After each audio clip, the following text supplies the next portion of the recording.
Hello! My name is Rachel and this is Denise. And we are Level Up! Level Up! This week we're doing vampires. I want to suck your blood. Don't you? So we're going to do vampires because every week we choose one kind of supernatural creature to research. I've chosen vampires because I love them. And I'm going to try and teach Rachel and you something you might not know because they're sort of everywhere in supernatural lore. They're all over the place, but actually, are they as simple as we think? I've poured us a glass of red Blood. Wine. Blood. Here we go, into vampire information. I'm Easy so question. excited! I'm so excited. I really hope that you can teach me something that I don't know because I know quite a bit about vampires. I know, you're a good student. Do you believe that I can teach you something? No. Yes. Yes. Yes. Because you're... And I'm gonna. So I looked at only 7 different versions of vampire lore, vampire universes, because there are probably hundreds out there. I chose supernatural. Yes, supernatural. Because supernatural, or rather, because Dean. I also chose Twilight. Duh. Mm-hmm. Oh. Edward or Jacob. Bram Stoker, because that's the original. It's the OG. It is what got me into vampires when I was, 12 years old. I chose Buffy because Spike. I love Buffy. I chose True Blood because I loved those books and I like that TV show a lot. I chose the Anne Rice world, so the Vampire Chronicles, because I just love all those books and I love this setting. And I chose the Vampire Diaries. Full disclosure, Vampire Diaries were the only show that I actually am not super into. I've never seen... Yeah. All right, here we go. Easy softball question. How do you become a vampire? You have to drink vampire's blood. True. And you have to be bitten by a vampire and then drink their blood. Mostly true. Awesome. So you can actually, in some of the lore, drink vampire blood and gain sort of superhuman strength and never transition. Mostly you need to be bitten, exactly as you said. You get the vampire bite, you die, that's the important part, and have some of their blood either right before, during, or right after the death process. However, this is not always true. You don't always need to be bitten. In the Vampire Diaries, no bite is necessary. In fact, this is kind of tricky. You just somehow need vampire blood in your body. So you could drink it. Someone could accidentally put some in. It could roofie you with vampire blood. You wouldn't know. You might have a cut. Maybe you're in a battle and then some vampire blood drips on you. Whatever. You've got vampire blood in your body. You then die shortly after with it in your body. You then go into this sort of weird limbo state where you're not really a vampire yet and you're not really dead yet, but you're not really you anymore, and you have to choose if you want to be a vampire or not. Oh my god. Question number 2. This is an important one. It's probably the question that matters most. All right. How do you know if someone is a vampire? They say, I want to suck your blood. Probably not. They turn into a bat and they fly. Usually not. Some of the older lore, you're correct. They can transform into animals, often bats, often wolves, sometimes other phenomena like fog. But most of the modern lore, they don't transform into anything else. They're just them. But they do have lots of cool strengths. So they're them, they look like people. Superhuman speed is across the board something they have. Ridiculous strength. Like Spike flipping over a whole car with his hand like it ain't no thing. Hot. The Cullens running really fast and playing baseball. Yes. Less hot. I just don't think they're anyone. Then also they have really good senses, so they can usually see in the dark. They can hear maybe from miles away. They can smell things, track things. Cool. So got lots of blood extra. pumping. Yeah.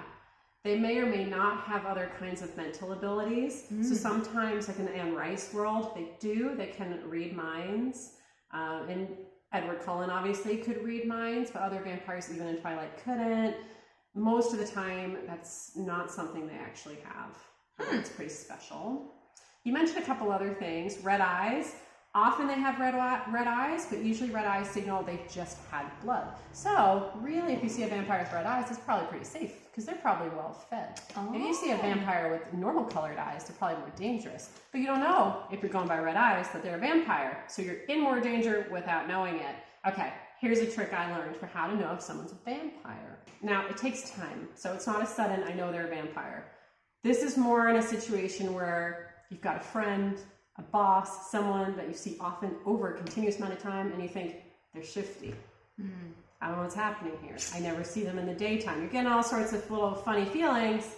If their hair never changes length, probably a vampire. Hope that if you die and you become a vampire that you had a really good haircut. Oh my gosh, yes. If you suspect you're going on a date with a vampire, get a haircut first. We now need to know, how do you kill one if you need to? What do you think? Okay, so decapitation. Yes. Yay! Winner. Wooden stake to the heart. Yes. Yes. Burning them alive. Yes. The surest one among those was decapitation. That works in almost all of them. It's not enough in the Twilight world. So if you find yourself in a battle with a Twilight vampire, go ahead and decapitate. It's rule number 1, but don't stop. You gotta keep dismembering. You gotta get all those members and you gotta burn them. Another thing I remember to kill a vampire, or to at least stop it really badly, is to give them dead man's blood. Yes, that comes up a lot in the lore. It's not always good enough. Most of the time, it's going to make them sick. A lot of these things that we know of can incapacitate them or slow them down. Holy water, crosses, other kinds of silver on their skin. Those things can kind of slow them down and make you more able to get away or to fight them, but really there's just the head off. Can we live with vampires? Do we need to kill them? Really good question. Later, in the void. Well, some of them use animals' blood to survive, so they don't kill human beings. And I've seen that in both Supernatural and Twilight.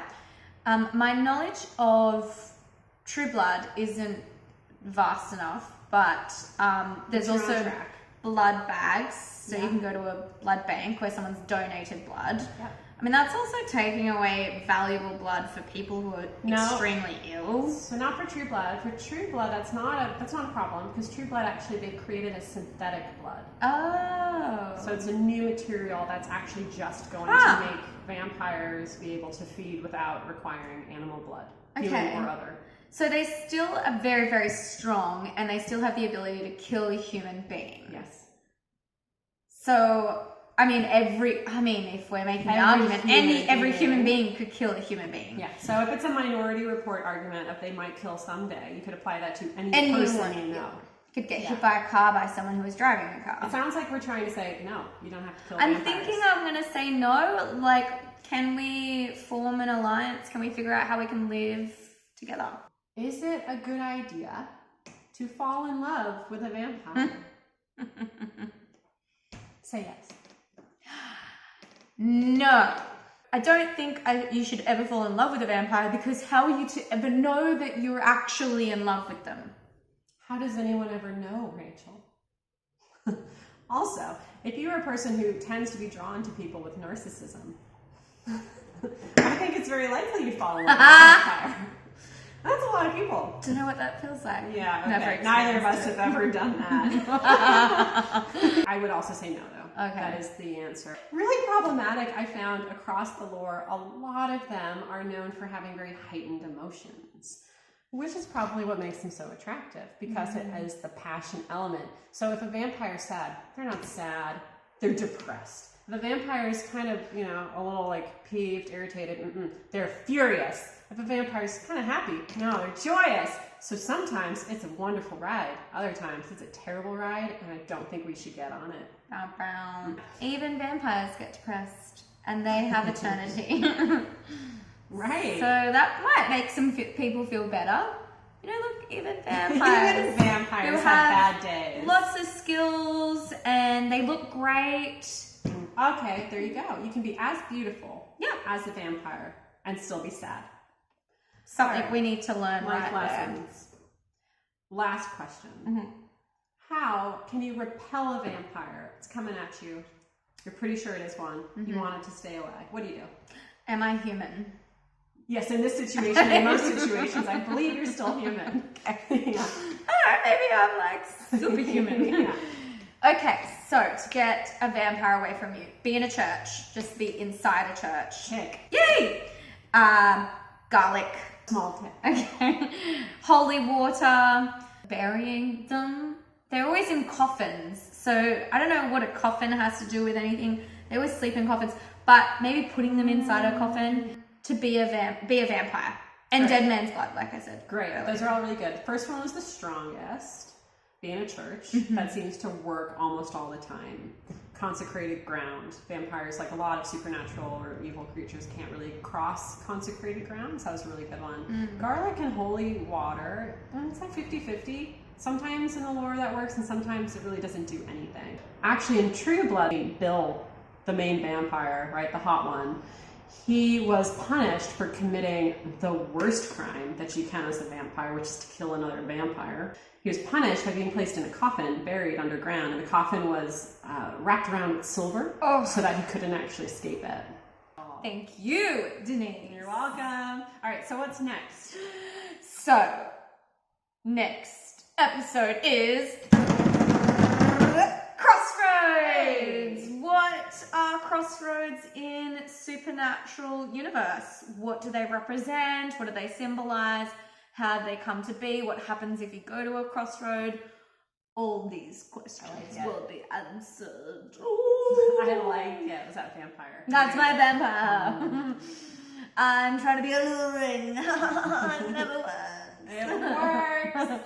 All right. Yeah, that sounds really fun. All right. Well, thank you so much for watching, and we will see you next time. Look. How many seeds are there? I'm counting all of the seeds.